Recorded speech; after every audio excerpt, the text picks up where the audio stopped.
Excuse me. Is this your building? Huh?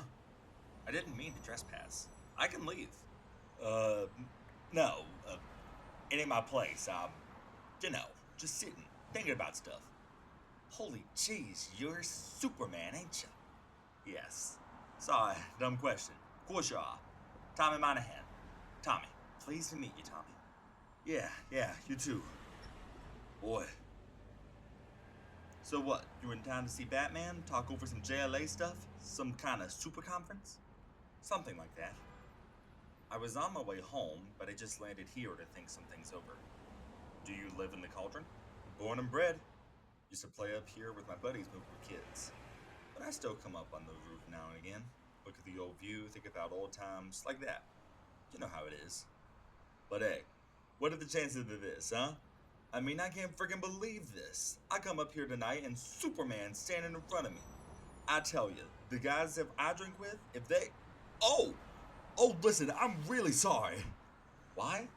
I said friggin'. I'm sorry, I didn't mean to... I can't believe I swore in front of Superman. Well, there are no ladies or children present. You should express yourself as you see fit. Oh, right. Well, thanks for being cool about it. So, you and Batman been off saving the world again? Far from it. Hey, you can tell me to shut up if you want. It ain't none of my business. It's not that, it's... Something went wrong for me tonight. Badly wrong. I was hoping for peace of mind, perhaps. It just didn't turn out that way. You want to talk about it? You know, problem shared, all that? I don't know if I should. No, I should.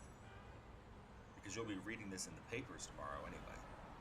And the part they'll leave out, the part they don't know about, is that I failed. I don't know if you've been following this, but the nuclear space shuttle Jaeger left Cape Canaveral yesterday on NASA's first manned mission to Mars. Sure, I saw that. She blew herself to pieces at 6 p.m. this evening. I was there. The Jaeger's atomic engines cut the journey time in half. She was expected to reach Mars in a little over 10 weeks, and she would have if those self-same engines hadn't overheated the moment she hit maximum acceleration. The reactor core went critical very quickly. Meltdown was imminent. The Jaeger's one piece of good luck was that the accident occurred on her way past the moon, where we immediately picked up her Mayday call at the watchtower. I had monitor duty. The shuttle's Mars lander was supposed to double as a lifeboat, but they hadn't deployed it. They weren't acknowledging our signals either. I had to go up there. When I saw they hadn't even opened the bay doors, I knew something was terribly wrong. I had to get in by the dorsal airlock. If the bay was bad, the shield felt like the heart of the sun. 2 inches of lead lay between my skin and atomic fire. By the time the crew had made the lander, the metal behind me was white hot. From the way the ship was shaking, I knew we had seconds to go. And I was about to get out myself, just holding on a little longer, giving the crew time to reach a minimum safe distance, when something, movement, made me look. Commander Kennedy hadn't died. He was trapped in the subflooring with his radio down, hidden from the view of the airlock. He'd seen me holding the shield, the crew's escape, all of it. It was so plain what he was thinking. In that one instant when we met each other's eyes, I'll take to the grave. You're Superman, and you're not going to save me. And God decided time was up. So that's what I came to see Batman about. And what'd he say? He was already at work finding out who NASA bought the components from, who built the engines, who installed the shield. Disgusting criminal negligence, he called it. I told him about Commander Kennedy, but Batman mourns quietly. He doesn't let it get him.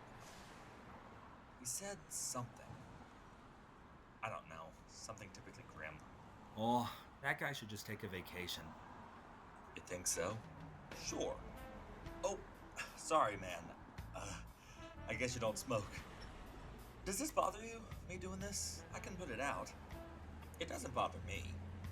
But I wish you could see the damage you're doing to your lungs. It might make you think about quitting. I know. But let's face it, I could get hit by a truck tomorrow. What are you gonna do, you know? Listen, about this space thing. The guy was an astronaut, right? It wasn't like he wouldn't have known the risks. And apart from that, you're a heck of a guy, but you ain't God. You can't expect to save them all. No, I know that. That's something I learned to live with long ago. What worries me here is a little more specific. Look, are you sure you want to hear this? Come on, you're Superman. I probably owe you my life about a dozen times over, just like every other schmo on this planet. Far away. You asked for it. Like I said, I know I can't save everyone, but I also know what Superman, the idea of Superman, means to so many people. I'm the guy who comes from the sky and helps people. If I'm on the job, everything's going to be all right. And everyone believes that. Everyone's heard of Superman. I'm sorry, I must sound horribly big-headed. Nah, I know what you mean. You're talking about how people see you, not how you are. And everyone has heard of you. Simple fact. Well, anyway, it's just the look on that man's face. There he is, the all-American boy.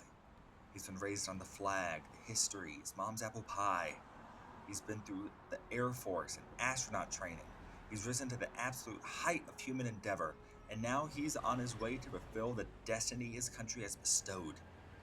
And he's taking all those things that he believes in with him. The things that he's certain of.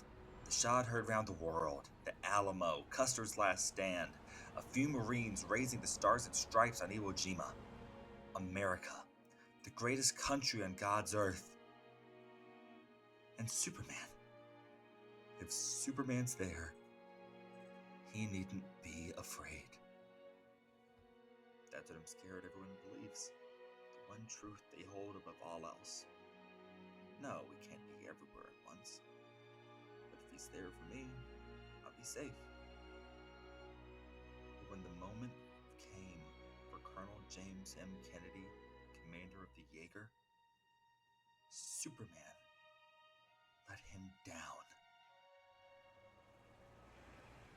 You can't help but people are gonna believe about you. No. But I have to live with it. And you're really gonna beat yourself up over that? You're gonna chase this ideal that you yourself know is garbage? This thing you can never live up to? Jeez. Everything great about this country, and you don't even know it. Come again? Hey, let me tell you the problem with America, okay? This could be the greatest place on earth. It really could be. You got all these different people coming here to get away from oppressors and poverty, all looking for a better life. But what do? They hang on to all the things that got them in trouble in the first place. They want to go on fighting the same wars and hating the same people they did in the old world. They all want to be Italian or Greek or Irish or Polish or Russian or African or Vietnamese or Cambodian or whatever. So they hang on to all that, they stick to their own kind, and everyone stays suspicious of everyone else. And for what? Culture? History? What even is that? A bunch of stuff your folks said you had to believe in all your life? Does that even make you real? But you, man, you showed them how it's done. You're the classic immigrant guy who comes to the States and joins the melting pot. It's like you're saying, okay, I'm from planet Krypton or whatever, but that's all in the past. I'm starting over. I'm American. What can I do to help? I've never really thought of it like that before. Makes sense to me. Hey, did you see that guy across the street? Yes. That's Figgs Cunahan. Runs protection, gambling, probably half the dope in the cauldron. Fall behind on the payments, and he sends someone round to cut your ears off. He's got this hotshot lawyer he pays to keep him clean. Cops quit trying to nail Figgs years ago. Got fed up being sued for harassment. I come up here and I see that guy and I think, we ain't quite there yet, are we? We got a long ways to go to be great. But we got a chance. A chance to start over. A chance to be somebody. And yeah, even a chance to be safe. And if a chance is all we can hope for, well, maybe that ain't so bad. Perhaps you're right. I've taken up enough of your time.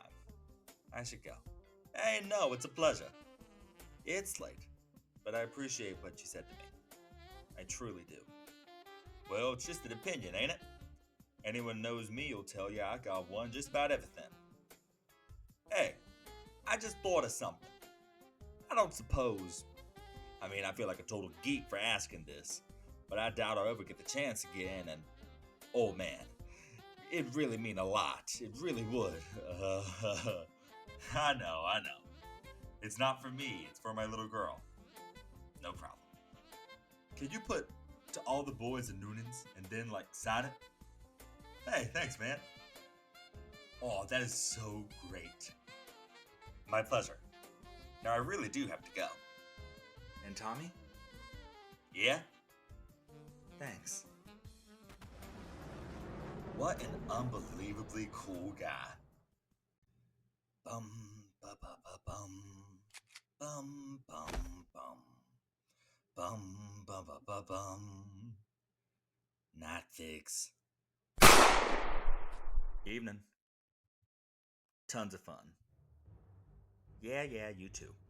Listen, it's done. Meet me out front and we'll pick up the 5,000 on the way to Noonan's. And then the drinks are on me. Yes, we can stop at Bucket Burger. We better, in case you waste away to nothing. What? At least I can still see mine. And hey, you're never gonna believe who I ran into tonight.